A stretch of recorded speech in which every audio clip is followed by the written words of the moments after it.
তার ওযুর অবশিষ্ট পানি সাহাবায়ে কেরাম নিয়ে খাওয়া শুরু করেন। মনে আছে আপনাদের?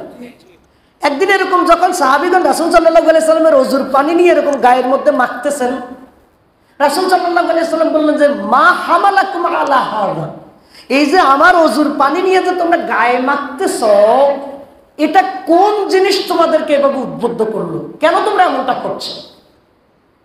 আল্লাহ রাসূল সাল্লাল্লাহু আলাইহি সাল্লামকে সাহাবীগণ জানালেন, ইয়া রাসূলুল্লাহ, আপনার ভালোবাসা।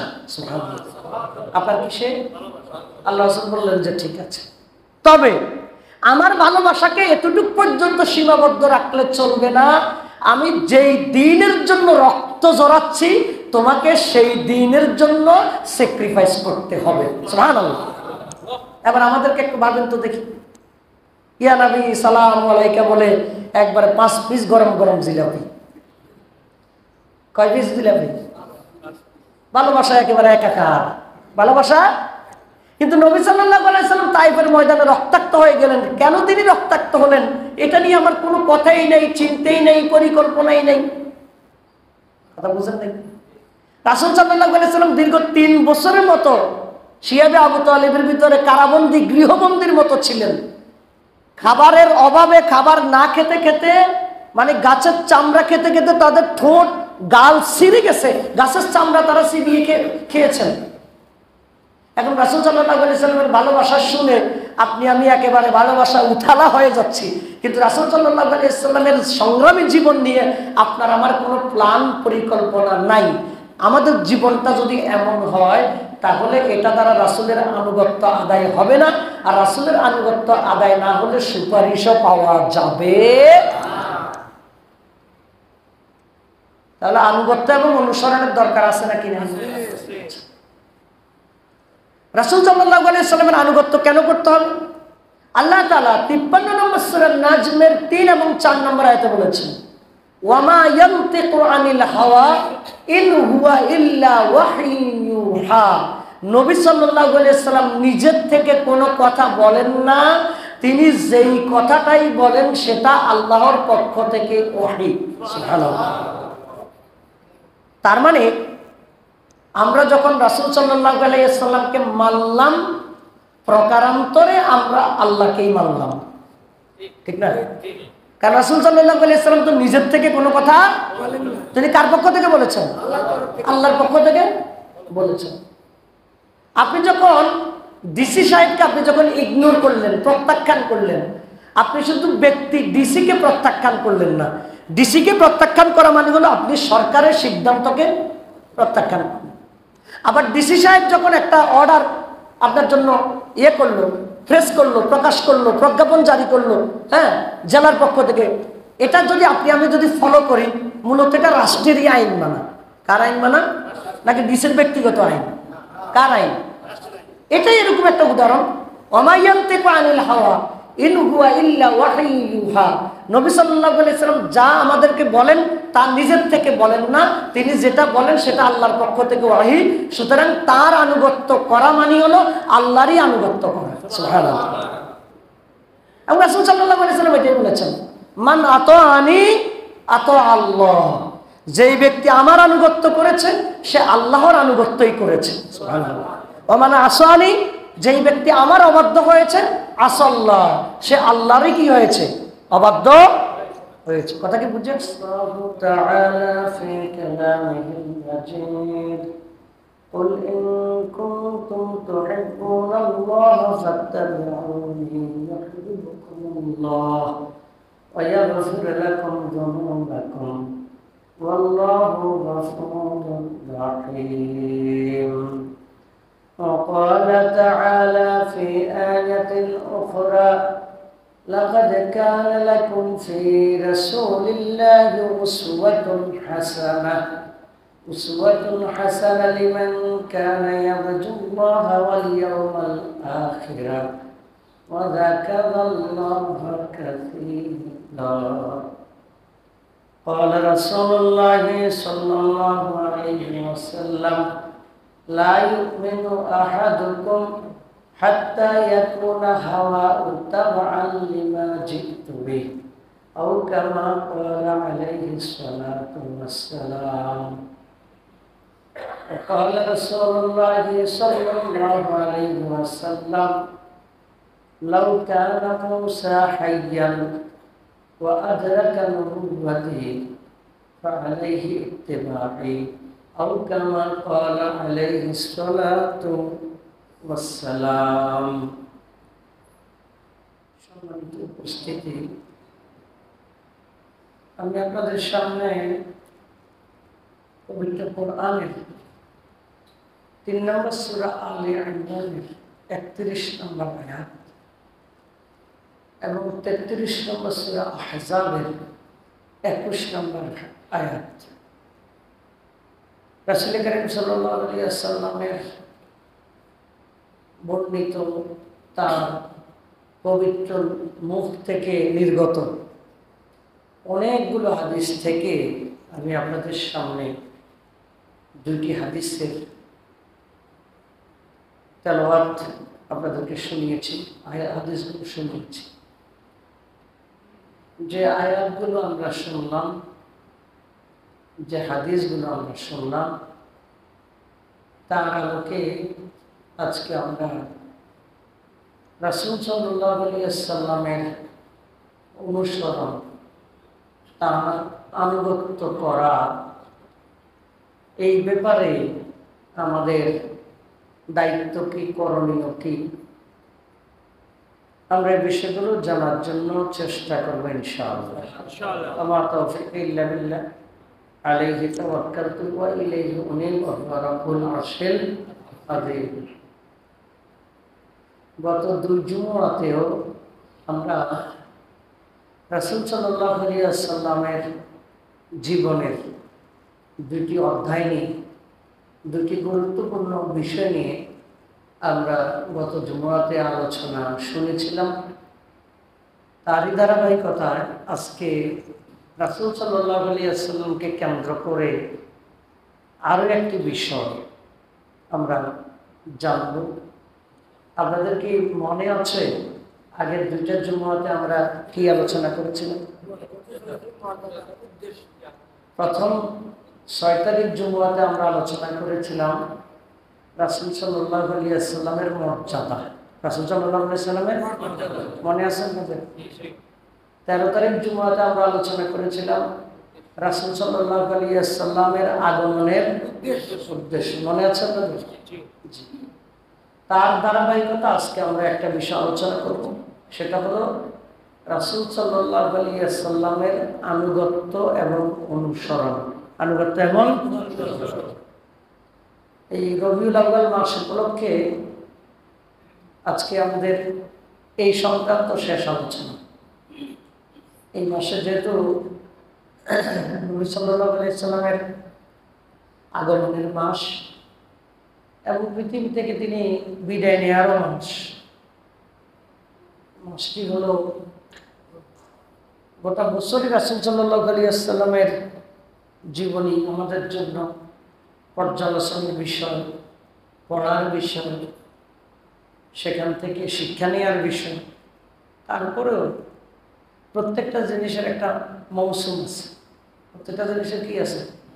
মৌসুম আছে। মৌসুমে যে কাজটা করা হয় সেটা আউটপুট, সেটার ফল এবং মুসলিম জনগোষ্ঠীর জন্য সময়টা যদি সুইটেবল হয়, সময়টা যদি সময়ের সাথে সামঞ্জস্যপূর্ণ হয়, তখন এগুলো আমাদের অনুধাবনের জন্য, উপলব্ধির জন্য সহজ হয়।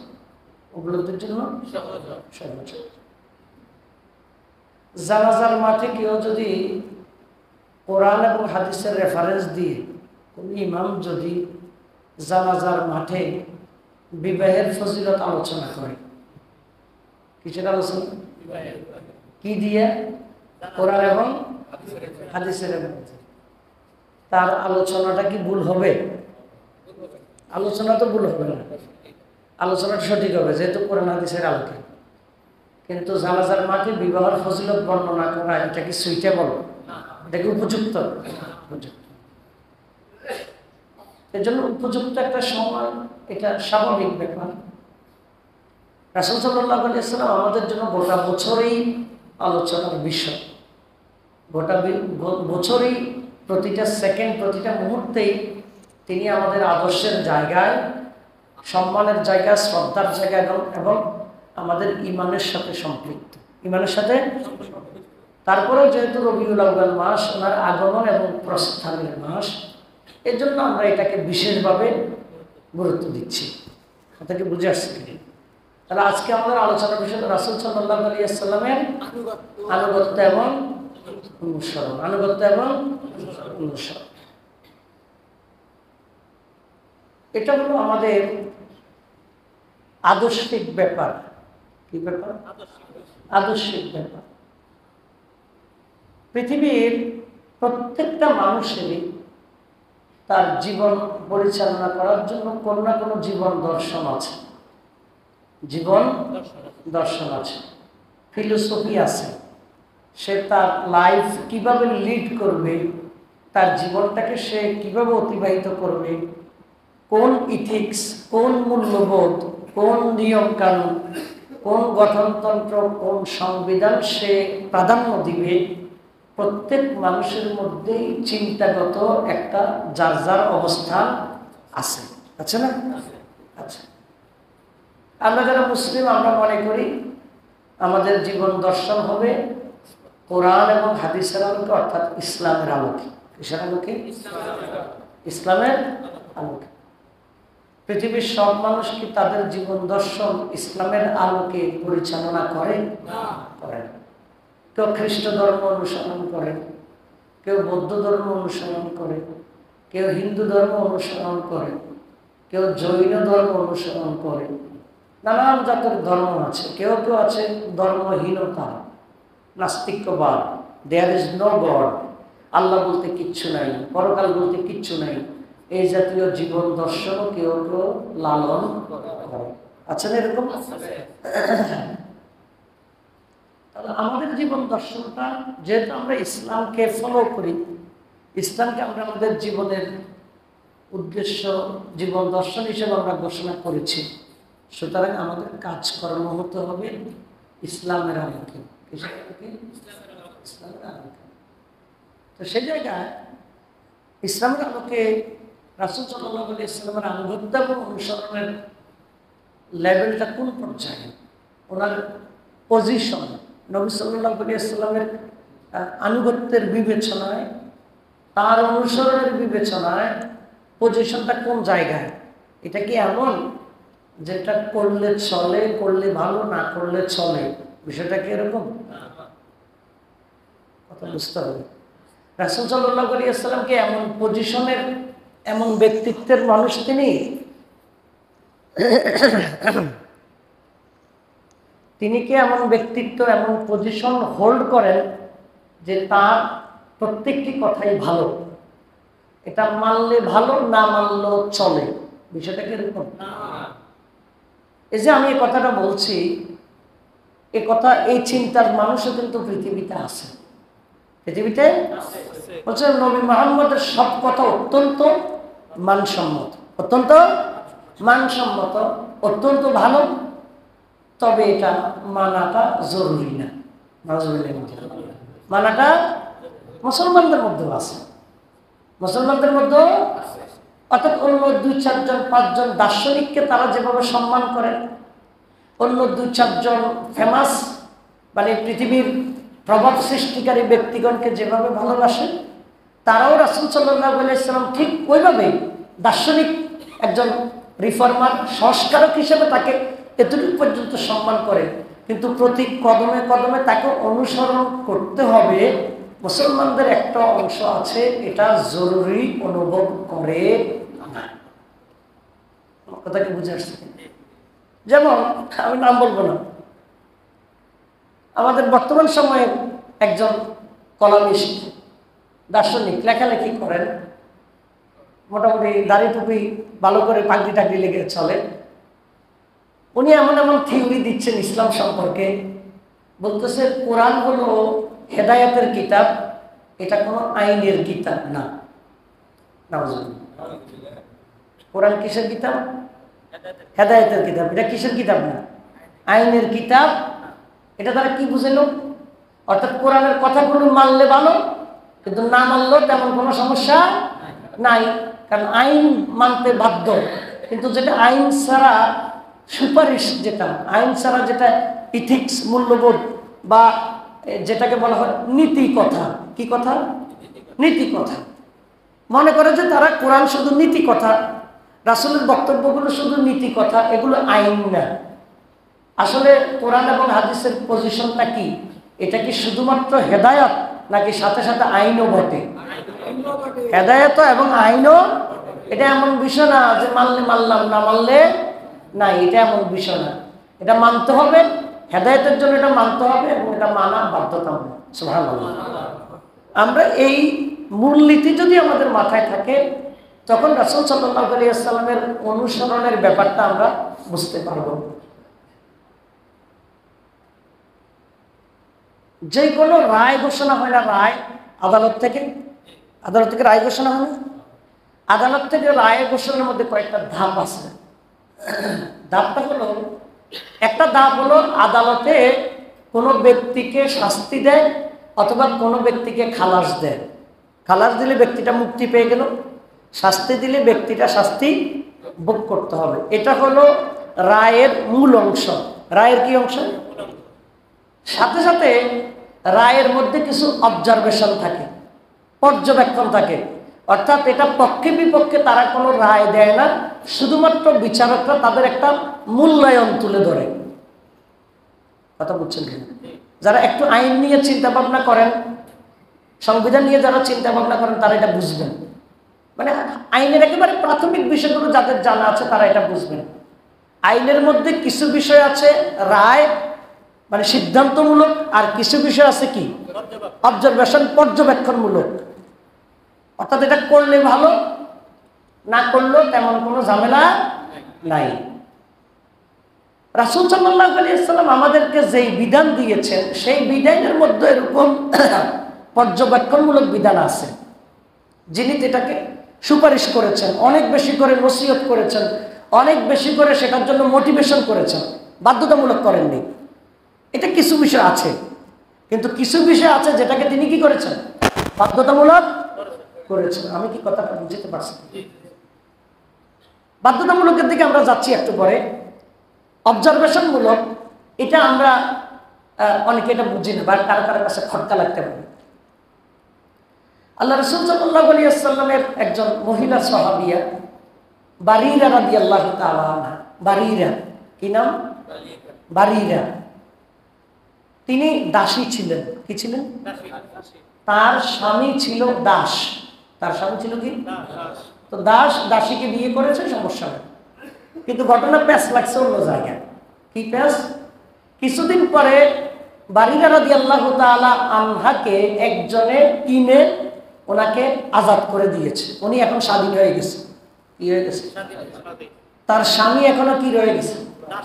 দাস রয়ে গেছে। এখন দাসের অধীনে এই স্বাধীন নারী থাকবেন কিনা প্রশ্ন। ওই বারিরা রাদিয়াল্লাহু তাআলা তিনি স্বাধীন হয়ে গেলেন। তিনি বললেন, এতদিন আমি দাসী ছিলাম, আমার স্বামী দাস ছিল, এজন্য আমি তার সাথে সংসার করছি। এখন আমি যেহেতু স্বাধীন, আমি আর দাসের সাথে সংসার করব। বারিরা রাদিয়াল্লাহু তাআলা আনহার স্বামী ছিল মুগীস। নাম কি? মুগীস। তিনি রাসূল সাল্লাল্লাহু আলাইহি ওয়াসাল্লামকে গিয়ে বলতেছেন, আল্লাহ রাসূল, বারিরাকে একটা আপনি সুপারিশ করুন, সে যাতে আমার স্বামী হিসাবে রাখে, আমাকে যাতে স্বামী হিসাবে। তো মুগীসের এত অনুনয় বিনয় দেখে রাসূল সাল্লাল্লাহু আলাইহি ওয়াসাল্লাম বললেন, বারিরা, তুমি মুগীসকে স্বামী হিসাবে রাখতে পারো, স্বামী হিসাবে রাখতে পারো। বারিরা রাদিয়াল্লাহু তাআলা বলছেন, ইয়া রাসূলুল্লাহ, এটা কি আপনার সিদ্ধান্ত নাকি পরামর্শ? সুবহানাল্লাহ। এটা কি আপনার সিদ্ধান্ত নাকি পরামর্শ? এখান থেকে বুঝবেন রাসূল সাল্লাল্লাহু আলাইহি ওয়াসাল্লামের মর্যাদাটা উপলব্ধি করবেন এখান থেকে। আল্লাহ রাসূল সাল্লাল্লাহু আলাইহি ওয়াসাল্লাম বলছেন, না, এটা শরীয়তের কোনো সিদ্ধান্ত আমি তোমাকে দিচ্ছি না, আল্লাহ আমাকে এমনটা বলেন নাই, আমিও রাসূল হিসেবে তোমাকে এমন সিদ্ধান্ত দিচ্ছি না, তবে আমি তোমাকে একটা পরামর্শ হিসাবে এটা বললাম। বারিরা রাদিয়াল্লাহু তাআলা বলছেন যে, আই এম সরি, মানে আমি দুঃখিত, আমি তাকে স্বামী হিসাবে রাখতে পারব না। সুবহানাল্লাহ। সুবহানাল্লাহ। অর্থাৎ এখানে রাসূল সাল্লাল্লাহু আলাইহি ওয়াসাল্লাম তার মতটাকে কি হিসেবে করেছেন? একটা সুপারিশ হিসেবে করেছেন। বারিরা রাদিয়াল্লাহু তাআলা কিন্তু প্রশ্ন করেছেন, আল্লাহ রাসূল এটা কি সিদ্ধান্ত নাকি পরামর্শ? যদি এটা সিদ্ধান্ত হতো তাহলে বারিরা রাদিয়াল্লাহু তাআলা আনহা এখানে ভিন্নমত প্রকাশ করার কোনো চিন্তাই তিনি করতেন না। কথা কি বুঝে আসছে কিনা? এখন কোনটা সিদ্ধান্তমূলক আর কোনটা পরামর্শমূলক এটা আমরা সাধারণ যারা তারা বুঝবো না। এটা কোরআন হাদিস গবেষণা করতে করতে করতে করতে একটা স্টাডি করতে করতে নিজেদের একটা জ্ঞান ওই লেভেলে যাবে, তখন বোঝা যাবে রাসূল সাল্লাল্লাহু আলাইহি ওয়াসাল্লাম কোনটা বাধ্যতামূলক করেছেন আর কোনটা পরামর্শমূলক বলেছেন। আমরা আপনাদেরকে ওয়াজ নসিহতের মাধ্যমে যতগুলো বলি এগুলো সবগুলো হলো বাধ্যতামূলক। কোনগুলো? বাধ্যতামূলক, অর্থাৎ যেগুলো করতে হবে, যেগুলো করতে হবে। কথা কি বুঝে আসছে কিনা? তাহলে রাসূল সাল্লাল্লাহু আলাইহি ওয়াসাল্লামের আনুগত্য এবং অনুসরণ। 3 নম্বর সূরা আলে ইমরান আয়াত নাম্বার 31 আল্লাহ তাআলা বলছেন, কুল ইন কুনতুম তুহিব্বুনাল্লাহ, হে নবী আপনি বিশ্ববাসীকে জানিয়ে দেন, হে দুনিয়ার মানুষেরা, ইন কুনতুম তুহিব্বুনাল্লাহ, যদি সত্যি তোমরা আল্লাহকে ভালোবাসতে চাও, যদি সত্যি তোমরা আল্লাহকে ভালোবাসতে, আমরা কি আল্লাহর ভালোবাসা চাই? কথা বলুন, চাই? আল্লাহ তাআলা 2 নম্বর সূরা বাকারার 165 নম্বর আয়াতে বলেছেন, ওয়াল্লাযীনা আমানু আশাদ্দু হুব্বান লিল্লাহ, যারা ঈমানদার তাদের সবচেয়ে মজবুত ভালোবাসা হলো আল্লাহর জন্য। সুবহানাল্লাহ। সবচেয়ে মজবুত ভালোবাসা কার জন্য? আল্লাহর জন্য। অর্থাৎ আল্লাহর ভালোবাসা যদি আমি পেয়ে যাই, গোটা পৃথিবীর সব যদি আমার থেকে হারিয়ে যায়, আমার কিচ্ছু আসে যায় না। গোটা পৃথিবীর সব আমি পেয়ে গেলাম, কিন্তু আল্লাহর ভালোবাসা যদি আমি না পাই, তাহলে এই পাওয়ার মধ্যে আমার কোনো ফায়দা নাই। আরবিতে এটাকে বলা হয় লিকুল্লি শাইইন ইযা ফারাকতাহু মিন আওয়াদিন ওয়া লাইসা লিল্লাহি ইযা ওয়া লাইসা লিল্লাহি শাইউন ইযা ফারাকতাহু মিন আওয়াদিন। তুমি পৃথিবীর যত কিছুই হারিয়ে ফেলো না কেন, সব জিনিসেরই কোনো না কোনো বিকল্প আছে, কিন্তু তুমি যদি তোমার আল্লাহকে যদি হারিয়ে ফেলো, সেটার কোনো বিকল্প নাই। সেটার কোনো বিকল্প নাই। বাংলায় এটাকে বলা হয়, তুমি পৃথিবীর সব পেয়েছ কিন্তু তোমার রবকে তুমি পাওনি, তাহলে তোমার জীবন শূন্য। তোমার জীবন, তুমি পৃথিবীর কিছুই পাওনি, তোমার রবকে পেয়েছ, তাহলে তোমার জীবন ধন্য। সুবহানাল্লাহ। তাহলে ওয়াল্লাযীনা আমানু আশাদ্দু হুব্বান লিল্লাহ, মুমিনদের সবচেয়ে মজবুত ভালোবাসা হবে কার জন্য? আল্লাহ তাআলা বলেন, কুল ইন কুনতুম তুহিব্বুনাল্লাহ, সত্যি যদি তোমরা আল্লাহকে ভালোবাসতে চাও। আমরা আল্লাহকে ভালোবাসতে চাই?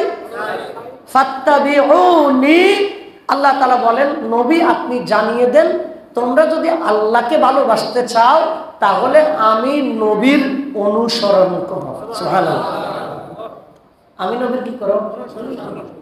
আমাদের সমাজে এই আয়াত দিয়ে একটা গাফলা চলে। অনেক মানুষ আছে বলে, কয় যে তোমরা যদি আল্লাহকে ভালোবাসতে চাও তাহলে, বলে তোমরা যদি আল্লাহকে যদি ভালোবাসতে চাও তাহলে নবীকে ভালোবাসো। এই আয়াতের মধ্যে কিন্তু এই কথাটা নাই। কথা বুঝতে হবে, নবী সাল্লাল্লাহু আলাইহি সাল্লামকে ভালোবাসতে হবে, সেটা আমাদের ঈমানের অংশ, সেটা আমাদের ঈমানের। নবী সাল্লাল্লাহু আলাইহি সাল্লামকে ভালো না বাসলে ঈমানদার হওয়া যাবে না। কিন্তু এই আয়াতে কিন্তু ভালোবাসার কথাটা নাই। এই আয়াতে আছে কি করা? ফাত্তাবিউনি, আমি নবীর অনুসরণ করো। সুবহানাল্লাহ। তাহলে নবীর অনুসরণ করাটা এটা কি সিদ্ধান্তমূলক নাকি পরামর্শমূলক? করলে ভালো, না করলে চলে, করতেই হবে যদি আল্লাহর ভালোবাসা আমরা পেতে চাই। ফাত্তাবিউনি, নবী আপনি বলেছেন তোমরা আমার অনুসরণ করো, তাহলে ফলাফল কি? ইউহিব্বুকুমুল্লাহ, তাহলে স্বয়ং আল্লাহ তোমাদেরকে ভালোবাসবেন। সুবহানাল্লাহ। আর কি? ওয়ায়াগফির লাকুম যুনুবাকুম, এবং তিনি তোমাদের গুনাহ ক্ষমা করে দিবেন। ওয়াল্লাহু গাফুরুর রহিম, আল্লাহ তাআলা মহা ক্ষমাশীল এবং মহা দয়াবান। সুবহানাল্লাহ। তাহলে রাসূল সাল্লাল্লাহু আলাইহি ওয়াসাল্লামকে ভালোবাসাটা হলো রাসূল সাল্লাল্লাহু আলাইহি ওয়াসাল্লামের আনুগত্য করা হলো আল্লাহর ভালোবাসা পাওয়ার শর্ত। আল্লাহর ভালোবাসা পাওয়ার, অর্থাৎ আল্লাহকে যদি ভালোবাসতে চাই তাহলে রাসূলের অনুসরণ করা লাগবে। রাসূলের অনুসরণ করা, অনুসরণ এবং ভালোবাসার মধ্যে কিছুটা পার্থক্য আছে। অনুসরণ এবং ভালোবাসার মধ্যে কিছুটা কি আছে? পার্থক্য আছে। যেমন অনুসরণ এবং ভালোবাসার মধ্যে পার্থক্যটা কেমন?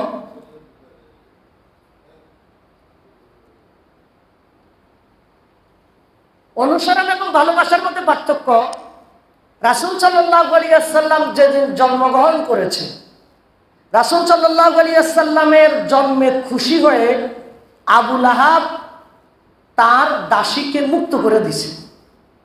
কার জন্মগ্রহণের ঘটনা শুনে? নবী সাল্লাল্লাহু আলাইহি ওয়াসাল্লাম জন্মগ্রহণের খুশিতে এত খুশি হয়ে গেছে তার দাসীরই কি করে দিছে, এবং গোটা কুরাইশ বংশের মধ্যে সে ভালো মানের মিষ্টি খাবার দাবারের আয়োজন করছে। কার জন্মের ঘটনায়? অথচ রাসূল সাল্লাল্লাহু আলাইহি ওয়াসাল্লাম নবী হওয়ার পরে সে আবু লাহাব রাসূল সাল্লাল্লাহু আলাইহি ওয়াসাল্লামের বিরুদ্ধে অনেক শত্রুতা করেছিল। তাহলে ভালোবাসা সে দেখিয়েছে, কিন্তু অনুসরণের ক্ষেত্রে এসে সে ফেল। সে কি? আবু তালেব বলেছে, ঘটনা লম্বা, আমরা লম্বা ঘটনার দিকে যাব না। আরবের কাফেররা মুহাম্মদ সাল্লাল্লাহু আলাইহি ওয়াসাল্লামকে নানানভাবে প্রস্তাব দিচ্ছে, তোমাকে মক্কার নেতা বানিয়ে দিব, তোমাকে সুন্দরী রমণীর বিয়ের ব্যবস্থা করে দিব, অর্থ সম্পদের ব্যবস্থা করে দিব, তোমাকে এই করে দিব সেই করে দিব, তুমি এই ছেড়ে দাও, নতুন ধর্মের এই দাওয়াতটা ছেড়ে দাও। আল্লাহ রাসূল সাল্লাল্লাহু আলাইহি ওয়াসাল্লাম বলেছেন, ওয়াল্লাহি লাউ ওয়াদাউ আশ-শামসা ফি ইয়ামিনি ওয়াল কামারা ফি ইয়াসারি মা তারাকতুহু। যদি তারা আমাকে টাকা দিবে, মক্কার নেতৃত্ব দিবে, সুন্দরী নারীকে আমার সাথে বিয়ের ব্যবস্থা করে দিবে, এই অফারগুলো দিচ্ছে, এগুলো তো সিম্পল, যেটা দিতে পারবে। যেটা পারবে না, আকাশের ওই সূর্যটা যদি আমার ডান হাতে দেওয়া হয়, আকাশের ওই চন্দ্রটা যদি আমার বাম হাতে দেওয়া হয়, তারপরেও তো আমি এই কাজ ছাড়বো না। এই কাজ করতে করতে আমি বিজয়ী হব, নতুবা শহীদ হয়ে যাব, তারপরে আমি এই কাজ ছাড়তে পারবো না। সুবহানাল্লাহ। এটা বলার পরে আবু তালেব বলছে, বাতিজা, তোমার যা মন চায় তুমি তাই করো, আমি বেঁচে থাকতে তোমাকে আর কাউকে ক্ষতি করতে আমি এক চুল সুযোগও দিব না। কে বলেছে? আবু তালেব মৃত্যু শয্যায় শায়িত।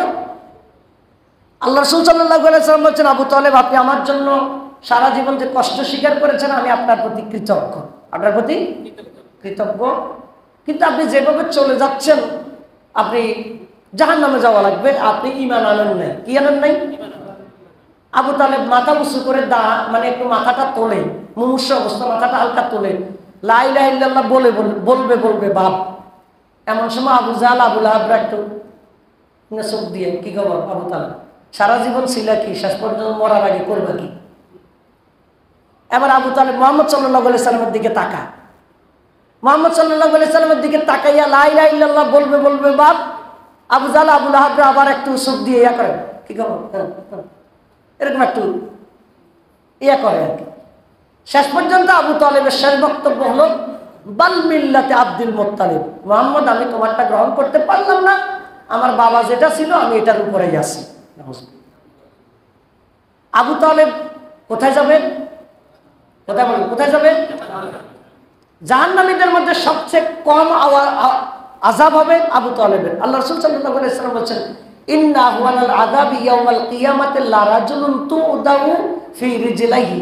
আল্লাহ রাসূল সাল্লাল্লাহু আলাইহি ওয়াসাল্লাম বলেছেন, জাহান্নামীদের মধ্যে সবচেয়ে কম আযাব হবে আবু তালেবের, শাস্তিটা হবে এমন, তার পায়ের মধ্যে দুইটি আগুনের জুতা লাগিয়ে দেওয়া হবে। এই দুটি আগুনের উত্তাপে, পায়ের জুতার উত্তাপে, ইয়াগলা দিমাগুহু, তার মাথার মগজ টকবক করবে। এটা হলো সবচেয়ে কম আযাব। এটা হলো কি আযাব? আবু তালেবের কি রাসূল সাল্লাল্লাহু আলাইহি ওয়াসাল্লামের ভালোবাসার কোনো অভাব ছিল? কিসের অভাব ছিল? আনুগত্য এবং অনুসরণের অভাব ছিল। তাহলে রাসূল সাল্লাল্লাহু আলাইহি সাল্লামকে ভালোবাসলেই আমাদের দায়িত্ব শেষ না, তাকে আমাদের কি করতে হবে? আনুগত্য এবং অনুসরণ করতে হবে। এটা কি করলে ভালো, না করলে চলে, নাকি বাধ্যতামূলক? রাসূল সাল্লাল্লাহু আলাইহি সাল্লামের আনুগত্য করতে হবে। আমরা রাসূল সাল্লাল্লাহু আলাইহি সাল্লামের মর্যাদার আলোচনার মধ্যে বলেছিলাম, রাসূল সাল্লাল্লাহু আলাইহি সাল্লাম যখন মুখ থেকে কোনো থুতু মুবারক ফেলেন কি হয়? মানে কি হয়? মানে সাহাবীগণ মানে থুতুটা মাটিতে পড়তে দেয় না, কি করে?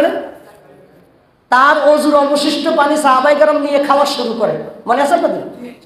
একদিন এরকম যখন সাহাবীগণ রাসূল সাল্লাল্লাহু আলাইহি সাল্লামের ওযুর পানি নিয়ে এরকম গায়ের মধ্যে মাখতেছেন, রাসূল সাল্লাল্লাহু আলাইহি সাল্লাম বললেন যে মা হামালাকুম আলা হাযা, এই যে আমার ওযুর পানি নিয়ে যে তোমরা গায়ে মাখতেছো, এটা কোন জিনিস তোমাদেরকে এভাবে উদ্বুদ্ধ করলো? কেন তোমরা এমনটা করছো? আল্লাহ রাসূল সাল্লাল্লাহু আলাইহি সাল্লামকে সাহাবীগণ জানালেন, ইয়া রাসূলুল্লাহ, আপনার ভালোবাসা। সুবহানাল্লাহ। আপনার কিসে? আল্লাহ রাসূল বললেন যে ঠিক আছে, তবে আমার ভালোবাসাকে এতটুকু পর্যন্ত সীমাবদ্ধ রাখলে চলবে না। আমি যেই দ্বীনের জন্য রক্ত ঝরাচ্ছি, তোমাকে সেই দ্বীনের জন্য স্যাক্রিফাইস করতে হবে। সুবহানাল্লাহ। এবার আমাদেরকে একটু ভাবেন তো দেখি, ইয়া নবী সালাম আলাইকা বলে একবারে 5 পিস গরম গরম জিলাপি। কয় পিস জিলাপি? ভালোবাসা একেবারে একাকার ভালোবাসা। কিন্তু নবী সাল্লাল্লাহু আলাইহি সাল্লাম তাইফের ময়দানে রক্তাক্ত হয়ে গেলেন। কেন তিনি রক্তাক্ত হলেন এটা নিয়ে আমার কোনো কথাই নেই, চিন্তাই নেই, পরিকল্পনাই নেই। কথা বুঝেন নাকি? রাসূল সাল্লাল্লাহু আলাইহি সাল্লাম দীর্ঘ 3 বছরের মতো শিয়াবে আবু তালিবের ভিতরে কারাবন্দী, গৃহবন্দীর মতো ছিলেন। খাবারের অভাবে, খাবার না খেতে খেতে, মানে গাছের চামড়া খেতে খেতে তাদের ঠোঁট গাল ছিঁড়ে গেছে, গাছের চামড়া তারা চিবিয়ে খেয়েছেন। এখন রাসূল সাল্লাল্লাহু আলাইহি সাল্লামের ভালোবাসা শুনে আপনি আমি একেবারে ভালোবাসা উঠালা হয়ে যাচ্ছি, কিন্তু রাসূল সাল্লাল্লাহু আলাইহি সাল্লামের সংগ্রামী জীবন নিয়ে আপনার আমার কোনো প্ল্যান পরিকল্পনা নাই। আমাদের জীবনটা যদি এমন হয়, তাহলে এটা দ্বারা রাসূলের আনুগত্য আদায় হবে না, আর রাসূলের আনুগত্য আদায় না হলে সুপারিশও পাওয়া যাবে না। তাহলে আনুগত্য এবং অনুসরণের দরকার আছে নাকি না? রাসূল সাল্লাল্লাহু আলাইহি সাল্লামের আনুগত্য কেন করতে হবে? আল্লাহ তাআলা 53 নম্বর সূরা নাজমের 3 এবং 4 নম্বর আয়াতে বলেছেন, ওয়ামা ইয়ানতিকু আনিল হাওয়া ইন হুয়া ইল্লা ওয়াহয়ুন ইউহা। নবী সাল্লাল্লাহু আলাইহি সাল্লাম নিজের থেকে কোনো কথা বলেন না, তিনি যেই কথাটাই বলেন সেটা আল্লাহর পক্ষ থেকে ওহী। সুবহানাল্লাহ। তার মানে আমরা যখন রাসূল সাল্লাল্লাহু আলাইহি সাল্লামকে মানলাম, প্রকারান্তরে আমরা আল্লাহকেই মানলাম, ঠিক না? কারণ রাসূল সাল্লাল্লাহু আলাইহি সাল্লাম তো নিজের থেকে কোনো কথা বলেন না। তিনি কার পক্ষ থেকে বলেছেন? আল্লাহর পক্ষ থেকে বলেছেন। আপনি যখন ডিসি সাহেবকে আপনি যখন ইগনোর করলেন, প্রত্যাখ্যান করলেন, আপনি শুধু ব্যক্তি ডিসিকে প্রত্যাখ্যান করলেন না, ডিসিকে প্রত্যাখ্যান করা মানে হলো আপনি সরকারের সিদ্ধান্তকে প্রত্যাখ্যান করলেন। আবার ডিসি সাহেব যখন একটা অর্ডার আপনার জন্য করলো, প্রেস করলো, প্রকাশ করলো, প্রজ্ঞাপন জারি করলো, হ্যাঁ, জেলার পক্ষ থেকে, এটা যদি আপনি আমি যদি ফলো করি, মূলত এটা রাষ্ট্রেরই আইন মানা। কার আইন মানা? নাকি ডিসির ব্যক্তিগত আইন? কার আইন? এটাই এরকম একটা উদাহরণ। ওমা ইয়ানতিকু আনিল হাওয়া ইন হুয়া ইল্লা ওয়াহয়ুন ইউহা। নবী সাল্লাল্লাহু আলাইহি সাল্লাম যা আমাদেরকে বলেন তা নিজের থেকে বলেন না, তিনি যেটা বলেন সেটা আল্লাহর পক্ষ থেকে ওহী। সুতরাং তার আনুগত্য করা মানে হলো আল্লাহরই আনুগত্য করা। সুবহানাল্লাহ। এবং রাসূল সাল্লাল্লাহু আলাইহি সাল্লাম এটাই বলেছেন, মান আতাআনি আতা আল্লাহ। যেই ব্যক্তি আমার আনুগত্য করেছে সে আল্লাহর আনুগত্যই করেছে। সুবহানাল্লাহ। ওয়া মান আসানি, যেই ব্যক্তি আমার অবাধ্য হয়েছে, আসাল্লাহ, সে আল্লাহরই কি হয়েছে? অবাধ্য হয়েছে। কথা কি বুঝে আসছে? রাসূল সাল্লাল্লাহু আলাইহি ওয়াসাল্লামের আনুগত্যের ব্যাপারে, তার অনুসরণের ব্যাপারে আমাদেরকে এরপরে যে আয়াত, যে জিনিসটা আমাদের জানতে হবে সেটা হলো, একদিন মূসা আলাইহিস সালাম একটা তাওরাতের একটা পুরাতন খণ্ড নিয়ে আসছে। তাওরাত, মূসা আলাইহিস সালামের উপরে অবতীর্ণ কিতাব তাওরাত। তাওরাত কিতাব থেকে মুসা আলাইহিস সালাম 2-4টা লাইন পড়লেন। লাইনটা পড়ে তিনি একটু চমৎকৃত হলেন, ভালো লাগছে। তিনি কেন যেন রাসূল সাল্লাল্লাহু আলাইহি ওয়াসাল্লামকে বললেন যে রাসূল, তাওরাতের একটা পুরাতন অংশ পেলাম, এই অংশটা খুব ভালো লাগছে। আল্লাহ রাসূল সাল্লাল্লাহু আলাইহি ওয়াসাল্লাম ওমর রাদিয়াল্লাহু তাআলা আনহুর সাইকোলজিটা ধরতে পারলেন। মানে তিনি কেন যেন এই প্রসঙ্গে কোরআনের চাইতেও তাওরাতকে একটু ভালো লাগছে আর কি, বেশি একটু মূল্য বেশি দিচ্ছেন, অগ্রাধিকার দিচ্ছেন। আল্লাহ রাসূল সাল্লাল্লাহু আলাইহি ওয়াসাল্লাম একটু চেহারাটা লাল হয়ে গেল। আল্লাহ রাসূল সাল্লাল্লাহু আলাইহি ওয়াসাল্লাম বললেন, মুসা, তুমি তো আমার কাছে তাওরাতের একটা পুরাতন অংশ নিয়ে আসছো। লাউ কানা মুসা হাইয়ান, তাওরাত তো হলো মুসার উপরে নাজিল হয়েছে। তাওরাত না, স্বয়ং মুসা যদি আজকে যদি জীবিত থাকতো, ও আদ্রাকা নবুয়তি, এবং মুসা যদি আমার নবুয়ত অবস্থায় যদি জীবিত থাকতো, স্বয়ং মুসা নবীর দায়িত্ব ছিল আমি নবীর আনুগত্য করা। সুবহানাল্লাহ। তাওরাত হলো কিতাব, স্বয়ং মুসা যদি জীবিত থাকতেন তারও দায়িত্ব ছিল আমার অনুকরণ করা। সুবহানাল্লাহ। তাহলে লেভেলটা বুঝতে পারছি আমরা। মুহাম্মদ সাল্লাল্লাহু আলাইহি সাল্লামের আনুগত্যের পজিশনটা আমরা ধরতে পারছি তো? চিন্তা করেন, যদি তাওরাতের কথা এগেইনস্টে যদি রাসূল সাল্লাল্লাহু আলাইহি সাল্লামের প্রতিক্রিয়া যদি এটা হয় যে স্বয়ং মুসা জীবিত থাকলেও চলতো, আজকে আমাদের সমাজের অবস্থা দেখেন। আমরা বলছি কোরআন এবং হাদিসে এটা আছে, আমাদের সমাজের এক শ্রেণীর মানুষ আছে তারা বলে আমাদের সংবিধানে এটা আছে, বলে না? মানে কোরআন হাদিসের এগেইনস্টে কি দাঁড় করায়? মুসলমানের সন্তান সে কোরআন হাদিসের চাইতে কোনটাকে প্রাধান্য দেয়? সংবিধানকে। তো যেই লোক কোরআন হাদিসের এগেইনস্টে সংবিধানকে প্রাধান্য দেয় তার তো মুসলিম থাকার কোনো সুযোগ নাই। কারণ মুসলিম হলে তাকে আল্লাহ এবং তার রাসূলকে সবচেয়ে বেশি প্রাধান্য দিতে হবে। তাহলে তার আনুগত্যের লেভেলটা বোঝা যাচ্ছে। আল্লাহ রাব্বুল আলামিন পবিত্র কোরআনের 33 নম্বর সূরা আহজাবের 21 নম্বর আয়াতে বলেছেন, লাকাদ কানা লাকুম ফি রাসূলিল্লাহি উসওয়াতুন হাসানা, তোমাদের মধ্যে রাসূল সাল্লাল্লাহু আলাইহি ওয়াসাল্লামের জীবনেই রয়েছে তোমাদের জন্য সবচেয়ে সুন্দর আদর্শ। সুবহানাল্লাহ। কার জীবন? সুন্দর আদর্শ।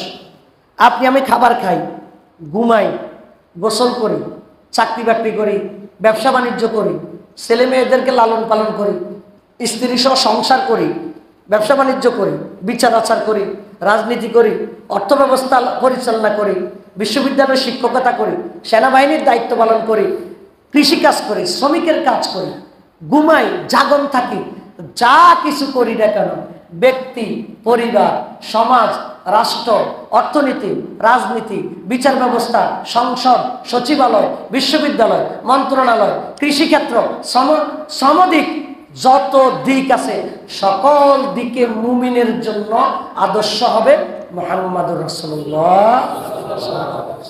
এটা দায়িত্ব, এটা দায়িত্ব। এটা এমন না যে মসজিদের রাসূলকে মানবো, মসজিদের বাইরে যার যার ব্যক্তিগত ব্যাপার, এটা এমন না। আমাদের সমাজে এরকম চিন্তার লোক আছে কিনা? হুজুর মসজিদে তো ঠিক ঠিক রাসূলকে মানি, বাইরেরটা এটা এগুলো বলিয়েন না, এগুলো যার যার ব্যক্তিগত ব্যাপার। যার যার কি ব্যাপার? আল্লাহ রাসূলকে এরকম ভাগ করার জন্য আল্লাহ তাআলা রাসূলকে দায়িত্ব দিয়ে পাঠান নাই। আল্লাহ তাআলা রাসূলকে দায়িত্ব দিয়ে পাঠিয়েছেন জীবনের প্রতিটি ক্ষেত্রে তাকে অনুসরণ করতে হবে। সুবহানাল্লাহ। এবার এটা জামা গায়ে দেওয়ার ক্ষেত্রে হোক আর জামাই বানানোর ক্ষেত্রে হোক, অর্থাৎ একজন মহিলা যদি কাউকে স্বামী হিসেবে গ্রহণ করে সেখানেও রাসূলের আদর্শ তাকে ফলো করতে হবে। আর আপনি যদি আমি যদি একটা জামা গায়ে দিই সেখানেও কার আদর্শ ফলো করতে হবে? রাসূল সাল্লাল্লাহু আলাইহি ওয়াসাল্লামের আদর্শ কি করতে হবে? ফলো করতে হবে। আমি যদি মসজিদের ইমামতি করি সেখানেও রাসূল সাল্লাল্লাহু আলাইহি ওয়াসাল্লামের আদর্শ ফলো করতে হবে। আমি যদি রাষ্ট্রের ইমামতি করি, রাষ্ট্রের প্রধান যদি হই, সেখানেও রাসূলের আদর্শই অনুসরণ করা লাগবে। কথা কি বুঝে আসছে? রাসূল সাল্লাল্লাহু আলাইহি ওয়াসাল্লামের এই মর্যাদার ব্যাপারে আল্লাহ তাআলা বললেন 59 নম্বর সূরা হাশর আয়াত নাম্বার 7, ওমা আতাকুমুর রাসূলু ফাখুযুহু ওমা নাহাকুম আনহু ফান্তাহু। আল্লাহ রাসূল তোমাদের জন্য যা নিয়ে এসেছেন, আল্লাহ রাসূল সাল্লাল্লাহু আলাইহি ওয়াসাল্লাম তোমাদের জন্য যা নিয়ে এসেছেন তা গ্রহণ করো, তিনি যা নিষেধ করেছেন তা বর্জন করো। বিশ্বাস করো। আল্লাহ রাসূল সাল্লাল্লাহু আলাইহি ওয়াসাল্লাম যা নিয়ে এসেছেন তা তোমরা গ্রহণ করো, আর তিনি যেটা নিষেধ করেছেন সেটা কি করো? বর্জন করো, বুঝে ধরুক আর না ধরুক। একটা মজার ঘটনা আছে। একজন মহিলা সাহাবী, তিনি অতিরিক্ত আলগাসুল লাগালেন। কি চুল? আলগাসুল বুঝেন তো? পরচুলা, মহিলারা যেটা ব্যবহার করে। লাগানোর পরে আরেকজন সাহাবী তাকে বললেন, তুমি যেভাবে আলগাসুল ব্যবহার করলে এটা তো ইসলামে নিষেধ। ইসলামে নিষেধ। ওই মহিলা সাহাবী বলছে, আমি গোটা কোরআনের শুরু থেকে শেষ পর্যন্ত সবটা পড়ছি, গোটা কোরআনের শুরু থেকে শেষ পর্যন্ত কোথাও আলগাসুলের নিষেধ তো দূরের কথা, আলগাসুলের কোনো কথাই নেই। আলগাসুলের কোনো কথাই, আর তুমি আমার বলতেছো আলগাসুল নিষেধ। আলগাসুল লাগানো কোরআন তো আমরা পড়েছি শুরু থেকে শেষ পর্যন্ত, সবটাই তাফসীর পড়েছি। আসলে কোরআনের মধ্যে আলগাসুলের কোনো কথা নাই। ওই সাহাবী উত্তর দিচ্ছেন, তুমি কোরআন ভালোভাবে পড়ো নাই। কোরআন তুমি ভালোভাবে, যদি ভালোভাবে পড়তে তাহলে তুমি আলগাসুল কোরআনে পাইতে। সুবহানাল্লাহ। এখন উনি বলতেছেন, তুমি আমার দেখা কোরআনে কোন জায়গায় আলগাসুলের কথা আছে? তখন ওই সাহাবী বললেন, আল্লাহ কোরআনের মধ্যে বলেছেন, ওমা আতাকুমুর রাসূলু ফাখুযুহু ওমা নাহাকুম আনহু ফান্তাহু। আল্লাহ রাসূল তোমাদের জন্য যা নিয়ে এসেছেন তা গ্রহণ করো, তিনি যেটা নিষেধ করেছেন সেটা বর্জন করো। স্বয়ং বিশ্বনবী আলগাসুল লাগানো নিষেধ করেছেন। সুবহানাল্লাহ। তাহলে কোরআনে আছে নাকি নাই? আছে। কোরআনে এই যে আমরা আগে বললাম, রাসূলকে মানা মানেই হলো কাকে মানা? আল্লাহকে মানা। রাসূলকে মানা মানে কাকে মানা? আল্লাহকে মানা। রাসূল সাল্লাল্লাহু আলাইহি ওয়াসাল্লাম বলেন, লা ইউমিনু আহাদুকুম হাত্তা ইয়াকুনা হাওয়াউ তাবআন লিমা জিতু বিহি।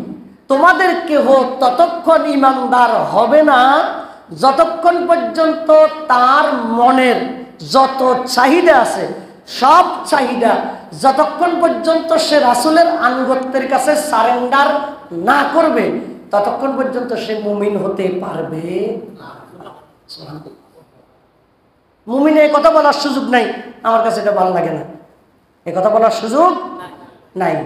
যেটা ইসলামের সিদ্ধান্ত এটা আপনাকে আমাকে কি করতে হবে? ফলো করতে হবে। সর্বশেষ একটা আয়াত বলছি, শেষ করে দিচ্ছি। 4 নম্বর সূরা নিসা আয়াত নাম্বার 65। আয়াতটা আমি আপনাদেরকে আরো বহুবার বলেছি। একটা ঘটনা আছে, আপনারা অনেকে মনে হওয়ার কথা বললে, এটা হলো 2 জন ব্যক্তি রাসূল সাল্লাল্লাহু আলাইহি ওয়াসাল্লামের কাছে একটা বিচার নিয়ে আসলো। খেতে পানি দেওয়ার ঘটনা মনে আছে আপনাদের? বলছিলাম কিন্তু আয়াতটা খেতে পানি দেওয়ার ঘটনা। খেতে ধরেন একজনের ক্ষেত হলো উত্তর দিকে, আরেকজনের ক্ষেত হলো দক্ষিণ দিকে। হাদিসে এভাবে বলা হয়নি উত্তর দক্ষিণ, মানে আমি বোঝানোর জন্য বলছি। একজনের ক্ষেত হলো উত্তর দিকে, আরেকজনের ক্ষেত হলো, পানি আসতেছে উত্তর দিক থেকে। স্বাভাবিকভাবে উত্তর দিক থেকে পানি আসলে উত্তর পাশে যার ক্ষেত তার ক্ষেতে তো আগে পানি পাবে, কিন্তু দক্ষিণ পাশে যেই ক্ষেত, এই লোক একটু বেজাইল না, কিছু লোক আছে না একটু বেজাল করে, এই লোকে বলছে আমার দক্ষিণে আগে পানি হবে, এরপরে তোমার উত্তরে। লাগছে বেজাল, বেজাল লেগে 2 জন গেছে রাসূল সাল্লাল্লাহু আলাইহি ওয়াসাল্লামের কাছে বিচার নিয়ে। রাসূল সাল্লাল্লাহু আলাইহি ওয়াসাল্লাম সবকিছু শুনে তিনি, আমরা যেটাকে ইনসাফ বলতেছি উত্তর দিকে আগে যাবে, তিনি বললেন উত্তর দিকে আগে পানি যাবে। ওই দক্ষিণ দিকে যার বিরুদ্ধে রায় গেছে সে বলতেছে, ও ইবনুজ জুবাইর, হে তো আপনার ফুফাতো ভাই, এজন্য আপনি তার পক্ষে রায় দিচ্ছেন। চিন্তা করছেন সে কি বলতেছে? আপনি কি করছেন বুঝেন নাই? সে কি বলতেছে? আপনি আপনার ফুফাতো ভাইয়ের পক্ষে রাসূল সাল্লাল্লাহু আলাইহি ওয়াসাল্লামকে আত্মীয়তা দেখে রায় দেন নাকি ইনসাফ করেন? আল্লাহ আয়াত নাযিল করলেন 4 নম্বর সূরা নিসা আয়াত নাম্বার 65। এই আয়াতটা আমরা একটা আয়াত বুঝলে আমাদের জীবন দর্শন পরিষ্কার হবে। আল্লাহ আয়াত নাযিল করলেন, ফালা ওয়া রাব্বিকা লা ইউমিনুনা হাত্তা ইউহাক্কিমুকা ফীমা শাজারা বাইনাহুম। হে নবী, আমি আল্লাহ নিজের কসম দিয়ে বলতেছি, তারা কোনো দিন ইমানদার হতে পারবে না। তারা কোনোদিন ইমানদার হতে পারবে না। কতদিন? যতদিন পর্যন্ত আপনার ফায়সালাকে তারা মনের থেকে না মানবে। উপরে উপরে মানলে হবে না। নবী যেহেতু বলছে আচ্ছা ঠিক আছে, ভিতরে খুঁতখুত, এরপরে নবী যেহেতু বলছে না মেনে কি করা, মানে দাঁড়িয়ে রাখতে মন চায় না। নবী সাল্লাল্লাহু আলাইহি ওয়াসাল্লাম যেহেতু বলছে রাখা তো লাগে, মানে খুঁতখুত করে রাখে। আছে না এরকম? এমন না, নবী সাল্লাল্লাহু আলাইহি ওয়াসাল্লামের সিদ্ধান্তটা মানতে হবে কি সহকারে? মনের প্রশান্তি সহকারে। আল্লাহ তাআলা বলেন, নবী আমি আল্লাহ আমার নিজের কসম দিয়ে বলছি, তারা যদি তাদের মনের খুঁতখুঁত বাদ দিয়া জীবনের প্রতিটি ক্ষেত্রে আপনার সিদ্ধান্ত, আপনার ফায়সালা যদি না মানে, লা ইউমিনুনা, তারা কখনো মুমিন হতে পারবে না। এই লোকটা যে রাসূলের ফায়সালা অস্বীকার করলো, এই লোকটা কি নামাজ অস্বীকার করেছিল? রোজা, হজ, যাকাত কি অস্বীকার করছে? এই ফায়সালাটাকে অনেক বড় ফায়সালা, এটা কি কোটি টাকার সম্পদ? কতটুকু সম্পদ? সিম্পল একটা ব্যাপার, কার খেতে আগে পানি যাবে আর কার খেতে পরে যাবে, সিম্পল একটা ব্যাপার। সব মিলাইয়া টাকা পয়সার হিসাব করলে এটা 200-400 টাকার মামলা হবে না। টাকার অঙ্কে যদি হিসাব করা হয় এটা 200-400 টাকার ব্যাপারও না। কিন্তু আল্লাহ আয়াত নাযিল করলেন, তারা আপনার এই সামান্য ফায়সালার ব্যাপারে যদি তারা আপত্তি করে, তারা মুমিন হতে। এবার প্রশ্ন করেন, শুধুমাত্র একটা ক্ষেতের ফায়সালার ক্ষেত্রে রাসূলকে ইগনোর করার কারণে আল্লাহ বলছে তারা মুমিন হবে না। তা আপনি নামাজ পড়ছেন ভালো, রোজা করছেন ভালো, হজ করছেন ভালো, যাকাত দিয়েছেন ভালো, কিন্তু যখনই বলা হয় বিচার ব্যবস্থা চলতে হবে ইসলামী আইন অনুযায়ী, আপনি বলতেছেন যে না না, এখানে রাসূলের দরকার নেই, এখানে ইসলাম টানার দরকার নেই। এবং বলে সব জায়গায় ইসলাম টানার দরকার নেই, এ কথা বলে না? কথা বলে কিনা? সব জায়গায় কোরআন হাদিস টানার দরকার নাই, এ কথাটা বলে কিনা? অথচ আল্লাহ কোরআন এবং হাদিস দিয়েছেন এটাকে সব জায়গায় টানার জন্য। আপনি বলছেন সব জায়গায় কোরআন হাদিস টানার দরকার নাই। ওই যে একটা ক্ষেতের ফায়সালা ইগনোর করার কারণে, প্রত্যাখ্যান করার কারণে আল্লাহ কসম দিয়ে বলেছেন তারা মুমিন হতে পারবে না। সুতরাং আমরা যারা মসজিদে রাসূলের আদর্শ মানতে আপত্তি করি না, কিন্তু বাহিরে যদি রাসূলের আদর্শ প্রতিষ্ঠা করার ক্ষেত্রে আমরা যদি আপত্তি করি, নামাজ, রোজা, হজ, যাকাত করার পরেও কিয়ামতের দিন আমাদের বেঈমান হয়ে ওঠার আশঙ্কা আছে। বেঈমান হওয়ার আশঙ্কা। ফতোয়া কি মোল্লার নাকি আল্লাহ? সূরা নিসা আয়াত নাম্বার 65, 4 নম্বর সূরা নিসা আয়াত নাম্বার, আয়াতের তাফসীরটা বাড়িতে গিয়ে পড়ে দেখবেন। তা আসুন, আমরা রাসূল সাল্লাল্লাহু আলাইহি সাল্লামের আনুগত্য করি। তার আনুগত্য মানে আল্লাহর আনুগত্য। আল্লাহর ভালোবাসা পেতে হলে তার আনুগত্য করতে হবে। কোরআনের আনুগত্য, তার আনুগত্য করা মানে কোরআনের আনুগত্য করা। তার আনুগত্য এমন নয় করলে করলাম না করলে নাই। তার আনুগত্য এমন নয় যে কিছু জিনিসে করলাম বাকি জিনিসে করব না, এমন নয়। জীবনের প্রতিটি ধাপেই রাসূল সাল্লাল্লাহু আলাইহি সাল্লামের আনুগত্য এবং অনুসরণ করতে হবে। করতে আমাদের ত্রুটি হতে পারে, এটা আল্লাহ মাফ করবে, কিন্তু করার মানসিকতা থাকতে হবে। করার কি থাকতে হবে? মানসিকতা থাকতে হবে। আল্লাহ তাআলা আমাদের সবাইকে আল্লাহ এবং তার রাসূলের বিধান অনুসরণ করার তৌফিক দান। আল্লাহুম্মা আমিন। সুবহানাকাল্লাহুম্মা ওয়া বিহামদিকা, আশহাদু আল্লা ইলাহা ইল্লা আনতা, আস্তাগফিরুকা ওয়া আতুবু ইলাইক। আসসালামু আলাইকুম ওয়া রাহমাতুল্লাহি ওয়া বারাকাতুহু।